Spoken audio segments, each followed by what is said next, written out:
ನಮಸ್ಕಾರ ಪ್ರಿಯ ವೀಕ್ಷಕರೇ, ಮೂಡಲ ಧ್ವನಿ ಹಳ್ಳ ಪಬ್ಲಿಕ್ ಪವರ್ ಕನ್ನಡ ಯೂಟ್ಯೂಬ್ ಚಾನಲ್ಗೆ ಒಮ್ಮೆ ಸಬ್ಸ್ಕ್ರೈಬ್ ಮಾಡಿ, ಬೆಲ್ ಐಕಾನ್ ಪ್ರೆಸ್ ಮಾಡಿ, ಹೊಸ ವಿಡಿಯೋಗಳನ್ನು ನೋಡ್ತಾ ಇರಿ. ಶೇರ್ ಮಾಡಿ, ಲೈಕ್ ಮಾಡಿ, ಕಮೆಂಟ್ ಬಾಕ್ಸಲ್ಲಿ ಕಮೆಂಟ್ ಹಾಕಿ.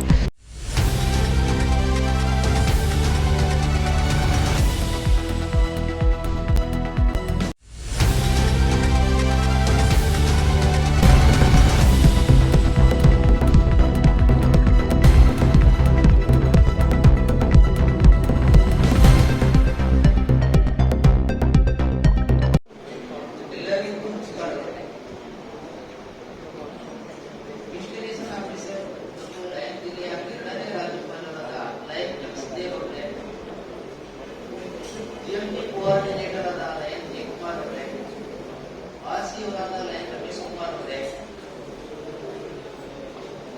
ಜೆಡಿಸಿಎಸ್ ಅಧ್ಯಕ್ಷರೇ, ನಿಕಟಪೂರ್ವ ಅಧ್ಯಕ್ಷರಾದ ಪಿ ಮಾದೇಶ್ ಅವರೇ, ವೇದಿಕೆ ಮೇಲೆ ಉಪಸ್ಥಿತಿರುವ ಗಣ್ಯರೇ, ಆಹ್ವಾನಿತ ಬಂಧುಗಳೇ, ಲಯನ್ಸ್ ಸದಸ್ಯರೇ, ಮಾಧ್ಯಮ ಮಿತ್ರರೇ, ಈ ದಿನ ನಮ್ಮ ಕೊಳ್ಳೇಗಾಲ ಲಯನ್ಸ್ ಸಂಸ್ಥೆಯ 2026-2027ನೇ ಸಾಲಿನ ನೂತನ ಪದಾಧಿಕಾರಿಗಳ ಪದಗ್ರಹಣ ಕಾರ್ಯಕ್ರಮವನ್ನು ಯಶಸ್ವಿಯಾಗಿ ನಡೆಸಿಕೊಂಡಿರುವ ನಮ್ಮ ಲಯನ್ಸ್ ಜಿಲ್ಲೆಯ 2ನೇ ರಾಜ್ಯಪಾಲರಾದ ಲಯನ್ ಎಂ ಸಿದ್ದೇಗೌಡರಿಗೆ ಧನ್ಯವಾದಗಳು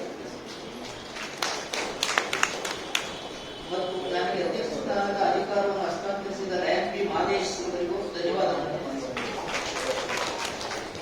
ನಮ್ಮ ಕೊಳ್ಳೇಗಾಲ ಲಯನ್ಸ್ ಸಂಸ್ಥೆ ಸ್ಥಾಪಿತವಾಗಿ 2024-2027ನೇ ಸಾಲಿಗೆ 50 ವರ್ಷಗಳಾಗುತ್ತದೆ.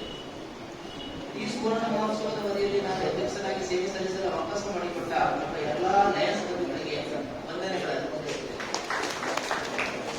ತಮ್ಮೆಲ್ಲರ ಪೂರ್ಣ ಸಹಕಾರದಿಂದ ಅಕ್ಟೋಬರ್ 4ರಂದು ನಡೆಯಲಿರುವ ಕ್ಲಬ್ನ ಸುವರ್ಣ ಮಹೋತ್ಸವವನ್ನು ಯಶಸ್ವಿಯಾಗಿ ನಡೆಸಲು ನಾನು ಸನ್ನದ್ಧನಾಗಿದ್ದೇನೆ.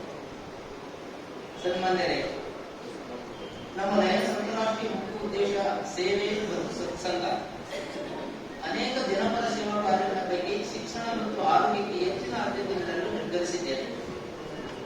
ಲಯನ್ಸ್ ವಿದ್ಯಾಸಂಸ್ಥೆ ಮತ್ತು ಲಯನ್ಸ್ ಕಣ್ಣಿನ ಆಸ್ಪತ್ರೆಯಲ್ಲಿ ಇರುವ ಶಾಶ್ವತ ಯೋಜನೆಗಳು ಈಗಾಗಲೇ ಜಾರಿಯಲ್ಲಿವೆ. ಕಡಿಮೆ ಶುಲ್ಕದಲ್ಲಿ ಉತ್ತಮ ಶಿಕ್ಷಣ ನೀಡಿ ಉತ್ತಮ ಪ್ರತಿಗಳನ್ನು ಈ ಸಮಾಜಕ್ಕೆ ನೀಡುವುದು ಮತ್ತು ಅಂಧತ್ವ ನಿವಾರಣೆಗಾಗಿ ಕಣ್ಣಿನ ಆಸ್ಪತ್ರೆ ಮೂಲಕ ಬಡವರಿಗೆ ಕಣ್ಣಿನ ಚಿಕಿತ್ಸೆಯನ್ನು ಉಚಿತವಾಗಿ ನಡೆಸಿಕೊಡುವುದು ಈ ಸೇವಾ ಕಾರ್ಯಗಳು ನಿರಂತರವಾಗಿ ನಡೆಯುವಂತೆ ನೋಡಿಕೊಳ್ಳುತ್ತೇವೆ. ಕೊಳ್ಳೇಗಾಲ ಹಾಗೂ ಸುತ್ತಮುತ್ತಲಿನ ಹಳ್ಳಿಗಳಲ್ಲಿ ಆರೋಗ್ಯ ತಪಾಸಣಾ ಶಿಬಿರವನ್ನು ಏರ್ಪಡಿಸಿ ಹೃದಯ ಸಂಬಂಧಿ ಕಾಯಿಲೆ, ರಕ್ತದೊತ್ತಡ, ಮಧುಮೇಹ ರೋಗಗಳಿಗೆ ಉಚಿತ ಚಿಕಿತ್ಸೆ ನೀಡಲು ವ್ಯವಸ್ಥೆ ಮಾಡಿದೆ. ಹಸಿವು ನಿವಾರಣೆ ಕಾರ್ಯಕ್ರಮ, ಬಸ್ ಸೆಂಟರ್, ಟಾಯ್ಲೆಟ್ಸ್ ಗಳನ್ನು ಕಟ್ಟಿಸುವಂತಹ ಇಮೇಜ್ ಬಿಲ್ಡಿಂಗ್ ಪ್ರೋಗ್ರಾಂಗಳನ್ನು ನಡೆಸಲಾಗುತ್ತದೆ. ಪರಿಸರ ಸಂರಕ್ಷಣೆ, ಕ್ಲೀನಿಂಗ್ ಪ್ರೋಗ್ರಾಂ, ಬಡ ವಿದ್ಯಾರ್ಥಿಗಳಿಗೆ ನೋಟ್ ಪುಸ್ತಕ ವಿತರಣೆ, ಕಾಡಂಚಿನ ಬಡ ಜನರಿಗೆ ಬಟ್ಟೆ ಮತ್ತು ಪೌಷ್ಟಿಕ ಆಹಾರ ಪದಾರ್ಥಗಳನ್ನು ವಿತರಣೆ ಮಾಡುವ ಉಪಯುಕ್ತ ಸೇವಾ ಕಾರ್ಯಕ್ರಮಗಳನ್ನು ನಡೆಸಿ ಲಯನ್ಸ್ ಜಿಲ್ಲೆ ಬಂಟಿಪಲ್ ಹಾಗೂ ಅಂತಾರಾಷ್ಟ್ರೀಯ ಮಟ್ಟದಲ್ಲಿ ನಮ್ಮ ಲಯನ್ಸ್ ಸಂಸ್ಥೆಯನ್ನು ಗುರುತಿಸುವಂತಹ ಸೇವಾ ಕಾರ್ಯಕ್ರಮಗಳನ್ನು ನಡೆಸಲು ನಿರ್ಧರಿಸಿದ್ದೇನೆ. ಅಲ್ಲದೆ ಲಯನ್ ಜಿಲ್ಲಾ ಗವರ್ನರ್ ಅವರ ವಿಷನ್ ಪ್ರೋಗ್ರಾಂಗಳಿಗೂ ಆದ್ಯತೆ ನೀಡುತ್ತೇನೆ ಎಂದು ತಿಳಿಸುತ್ತಾ ಈ ಎಲ್ಲಾ ಸೇವಾ ಕಾರ್ಯಕ್ರಮಗಳನ್ನು ಸುಸೂತ್ರವಾಗಿ ನಡೆಸಲು ತಮ್ಮೆಲ್ಲರ ಸಹಕಾರವನ್ನು ಕೊಡುತ್ತಾ ನನ್ನ ಮಾತುಗಳಿಗೆ ವಿರಾಮವನ್ನು ಹೇಳುತ್ತೇನೆ. ಜೈ ಹಿಂದ್, ಜೈ ಲಯನ್ಸ್. ನಮ್ಮ ಲಯನ್ಸ್ ಕ್ಲಬ್ ಇಂಟರ್ನ್ಯಾಷನಲ್ನ ಕೊಳ್ಳೇಗಾಲದ ನೂತನ ಅಧ್ಯಕ್ಷರಾಗಿ ನಾನು ಮಾದೇಶ ಸ್ನೇಹಿತರು ಕುಮಾರಪ್ಪನವರು ಅಧ್ಯಕ್ಷರಾಗಿರ್ತಕ್ಕಂಥದ್ದು ಮೊದಲನೇದಾಗಿ ಗೌರವಪೂರ್ವಕವಾದ ವಂದನೆಗಳು.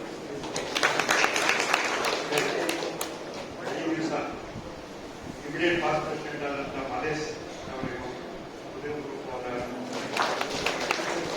ನಮ್ಮ ಇಸ್ಲಾಮಿಕ್ ಆಫೀಸರ್ ಲಯನ್ ಎಂ ಸಿದ್ದೇಗೌಡರು PFJ second vice district governor 2026-2027ನೇ ಸಾಲಿನ ಆಗಮಿಸಿ ಶುಭವನ್ನು ನಡೆಸುತ್ತಿದ್ದಾರೆ. ಅವರನ್ನು ಕೂಡ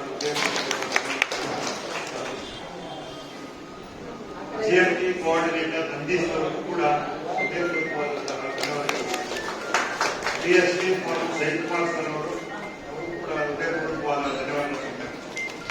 ಮತ್ತೆ RC ರಮೇಶ್ ಕುಮಾರ್ ಅವರು ರೀಜನಲ್ ಚೇರ್ಪರ್ಸನ್, ಅವರು ಕೂಡ ಹೃದಯಪೂರ್ವಕವಾದ ಧನ್ಯವಾದಗಳನ್ನ. ಮತ್ತೆ ನಮ್ಮ ಡಿಸ್ಟ್ರಿಕ್ಟ್ ಕೋರ್ಟ್ ಮಿನಿಸ್ಟರ್ಗಳಾದ ಚನ್ಮಾಲೇಗೌಡರು ಮತ್ತೆ ಮಾಧವ ಪ್ರಸಾದ್ ಅವರು, ಹಾಗೇನೆ ಅವರಿಗೆ ಕೂಡ ಹೃದಯಪೂರ್ವಕವಾದಂತಹ ಧನ್ಯವಾದಗಳು ತಿಳಿಸ್ತೇನೆ.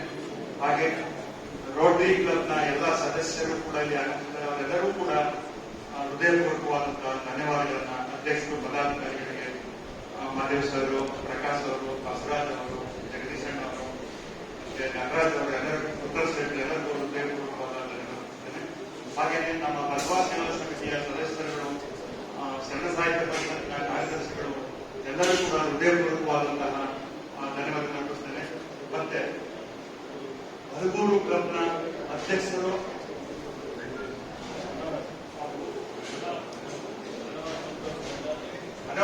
ನೂತನ ಅಧ್ಯಕ್ಷರು ಅವರು ಕೂಡ ಹರಗೂರು ಕ್ಲಬ್ ಇಂದ ಬಂದಿದ್ದಾರೆ. ಅವರೆಲ್ಲರೂ ಕೂಡ ಅವರ ರಾಜೂರವರು ಅವರು ಮಾಜಿ ಸೈನಿಕರು ಕೂಡ ಅವರು. ಹಾಗಾಗಿ ಅವರಿಗೆ ಕ್ಲಬ್ನ ಎಲ್ಲ ಆಫೀಸ್ ಬೇರರ್ಸ್ಗೆಲ್ಲ ಹೃದಯಪೂರ್ವಕವಾದ ಧನ್ಯವಾದಗಳನ್ನು ಅರ್ಪಿಸ್ತೇನೆ. ಮತ್ತೆ ನಮ್ಮ ಲಯನ್ಸ್ ಕ್ಲಬ್ನ ಹಿರಿಯ ಚೇತನಗಳು ಎಲ್ಲರೂ ಕೂಡ ಆಗಮಿಸಿದ್ದಾರೆ. ಜೊತೆಗೆ ಚಾರ್ಟರ್ ಸದಸ್ಯರು ಎಲ್ಲರಿಗೂ ಹೃದಯಪೂರ್ವಕವಾದಂತಹ ಧನ್ಯವಾದಗಳನ್ನು ಅರ್ಪಿಸ್ತೇನೆ.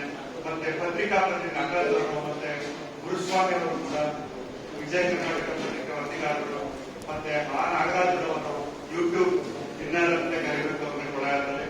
ಅವರೊಬ್ಬರು ಆಗಮಿಸಿದ್ದಾರೆ. ಅವರು ಕೂಡ ಹೃದಯಪೂರ್ವಕವಾದ ಧನ್ಯವಾದಗಳನ್ನು ಅರ್ಪಿಸ್ತೇನೆ. ಜೊತೆಗೆ ನೂತನ ಸದಸ್ಯರಾಗಿ ಸೇರ್ಪಡೆಗೊಂಡು ನಮ್ಮ ಸೇವಾ ಕಾರ್ಯಗಳನ್ನು ಹೆಚ್ಚಿ ಆಗಮಿಸಿರ್ತಕ್ಕಂಥ ಅವರು ಕೂಡ ಹೃದಯಪೂರ್ವಕವಾದಂತಹ ಧನ್ಯವಾದಗಳನ್ನು ಅರ್ಪಿಸ್ತೇನೆ. ಹಾಗೆ